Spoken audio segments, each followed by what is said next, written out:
Hey guys, what is up? It is No Help and welcome back to another video today. So today we're going to be killing the new frozen ice boss that came out with Varlamore Part 2. I'm not even going to try and pronounce this name, but this is it right here. We've got 14k C and already half the collection log done. So requirements for killing this boss is completing the Heart of Darkness quest, a very easy quest to do. And there we go, you've completed the Heart of Darkness. So what's the point in killing this boss? It will drop Frozen Tears, which is a new currency used to charge this right here, which is called the Pendant of Eights, which is a new pendant that will teleport you all around different parts of Varlamore, which is pretty nice. It does have a pet, and it might be a pretty easy pet to farm. Other than that, it will drop these new items, which is like a two-handed little hammers, which is actually pretty good to use against the boss. Other than that, it will drop Alkables, some nature runes, a little bit of resources, and even elite clue scrolls. Now, this pendant is actually really cool. Once you charge it with the tears, it can teleport you to the Dark Forest, the Twilight Temple, the Ralos Rise, and north of Aldrin. So pretty damn good to help you get around. Now, this is the gear that the wiki will recommend. Unfortunately, I do not have a good weapon to use against this boss, so we're going to be rocking the Torag's hammers today. Hopefully, we can land this drop fairly soon. But other than that, basically just take some good melee gear. So this is the setup that I personally am going to be taking. We got the Nezinot Face Guard, the Torture, Bandos, Fire Cape, Rada's Blessing, Torag's Hammers, Ferocious Gloves, Primordial Boots, and the Ring of Suffering. And as for my inventory, I'm bringing a Dragon Dagger to spec the boss, a Super Combat, a couple Prayer Potions, some Sharks and Karmbwans to eat, and then a Teleport out of there, and the Pendant of Eights to get there, and then I just decided to bring Thralls for the hell of it. Now, how do you actually get to this boss? Probably the easiest way would be to get a Quetzal teleport over to the gorge here, and then kind of run your way up the mountain here, all the way over here, and down this hill, and then this is actually where the dungeon is. Once you enter the dungeon, you can pretty much just go in and kill the boss right away. If you do have the pendant though, it will teleport you just about right here, and then it's a very easy walk. So until you get the pendant, it will be a little bit of a walk, but you can stay at this boss for quite a while, and it shouldn't take you too long to get the pendant. Alright, so we're going to use the pendant and teleport over to the Twilight Temple. Nice little animation that they did add here. From here, you basically just want to walk west over into the temple entrance and use the lift platform to get yourself down. If you want, you can put on Pray from Magic, because these guys can attack you, and we need to find the door, which is actually west once you get in. And then we can go through the door. Now, this boss is fairly easy. I'll try and explain the mechanics the best that I can. I recommend you have your quick prayers to Pray for Magic and Piety. We're going to start by drinking a Super Combat Potion, turning our quick prayers on, and entering the boss room. We'll bring our Dragon Dagger out as well, summon a ghost, and start attacking the boss. Now, as you can see, these little spikes that come onto the floor, you want to avoid those, so just kind of run out of the way of those. And try your best. Sometimes you'll land into one, which can be kind of annoying, and you'll take a little bit of damage. But other than that, you want to avoid the icy pools that do spawn on the floor. When he summons these rocks out, you just want to put your Dragon Dagger on and quickly get rid of those as quick as possible, or else they'll make a bunch of the icy pools on the floor. If you stand on an icy pool for too long, as you can see right there, you take damage all the time. Another mechanic is he can turn your prayers off. That's why I highly recommend you set up the quick prayers so you can easily turn them back on. If you want to avoid the icy pools, you can walk a couple steps back and kind of like lure the boss your way. I found that helps me quite a bit to avoid taking damage from the icy pools. But other than that, the boss is fairly easy. I mean, you can make a couple mistakes and easily still get a bunch of kills every trip. So as you can see right here, brings out these rocks again. We're going to take them out as quickly as we possibly can and start attacking the boss again.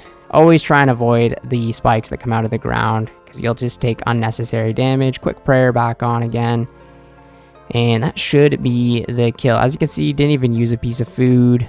We get some frozen tears, adamant ore, and a prayer potion.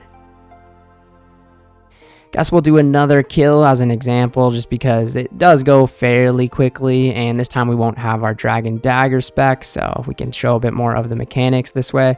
So move out of the way of all those pools and continue to attack the boss. I can't wait to get those hammers, man. Lure them back a little bit to get rid of these icy pools. And we will start killing these rocks off as the best we can. And attack the boss again. We'll summon another ghost.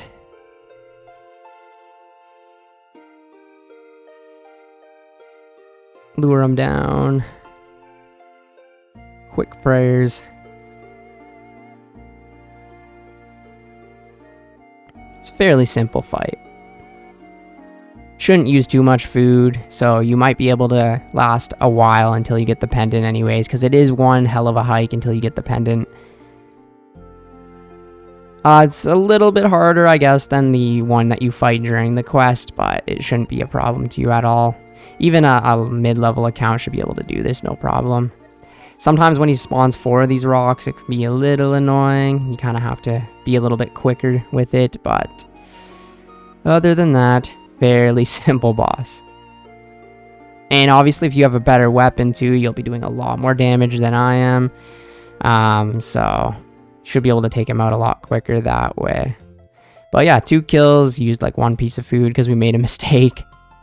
So what I'm going to do today is reset my experience, do this for a full hour, and I will take a screenshot or start recording the loot whenever I finish a trip, because currently RuneLite cannot track this boss's kills, which is kind of annoying, but it is what it is.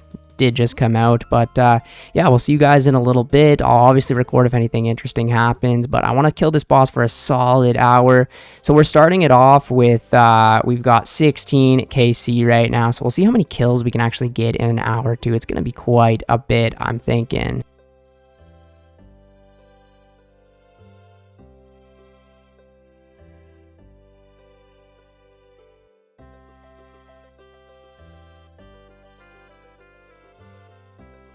Well, the first trip didn't go too well. I think we got 4 kills, so nothing crazy. I can't price check the bone shards, but we got 68 of those as well. 50k. Yeah, for banking, I'm just heading to my house, heading to the crafting guild, and depositing everything, and basically just re-gearing and going with the necklace again, so it shouldn't be too annoying to bank. Well, we have about a minute left on the timer. On screen right now is all of the price checks that I got from each trip, and the grand total was about 360k cash in the hour. It is really good though, because this is meant for like low to mid-level players, and it's great for Iron Man 2. Has a lot of alchables, runes, ores, and even the water orbs are super helpful as well. I got a decent amount of those throughout the hour, and yeah, it's pretty good for the low level, and you can obviously like land the pet or get the hammers as a drop too. It's not really meant to make a whole lot of money. It's meant for maybe Iron Man to get some supplies. I also managed to get about 208 of the frozen tears in that hour, so that's gonna give me charges for a while. So during the hour, we managed to get about 115k experience, 66k strength, 28k HP, 17k attack, which is pretty good for just using the dragon dagger, and then about 3000 magic experience from casting thralls. We also just hit 50k C, so that means we got like what, 36, 37 kills that hour. Not bad at all.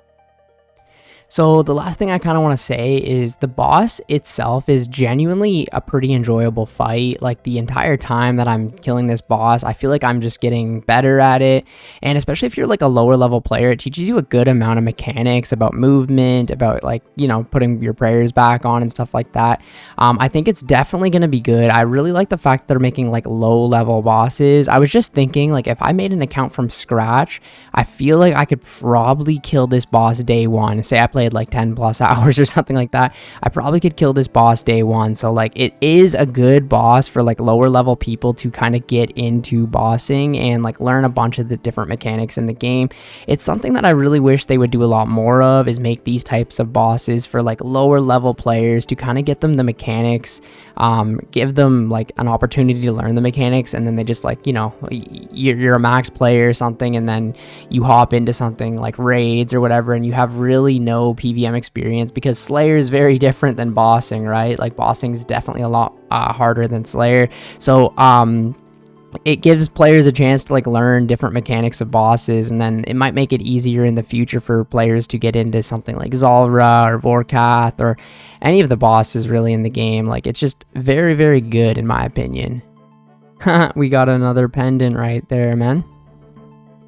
I'm a huge fan of this boss as well, because even max players, it's like an easy pet type grind for them, you know what I mean? It's something that you can get, like, what did I get, like 30, 38, 37 kills an hour or something like that.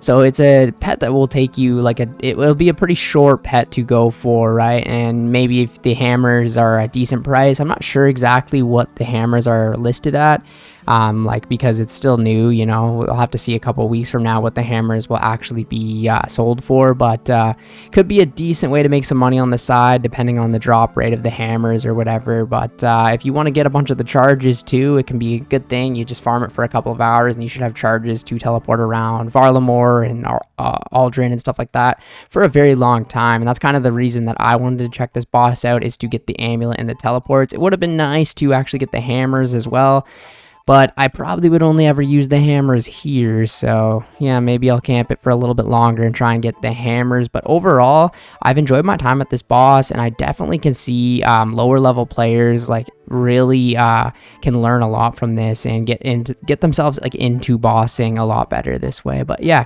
anyways, thank you guys so much for watching the video today. I would recommend at least trying this boss out, right? It is pretty fun.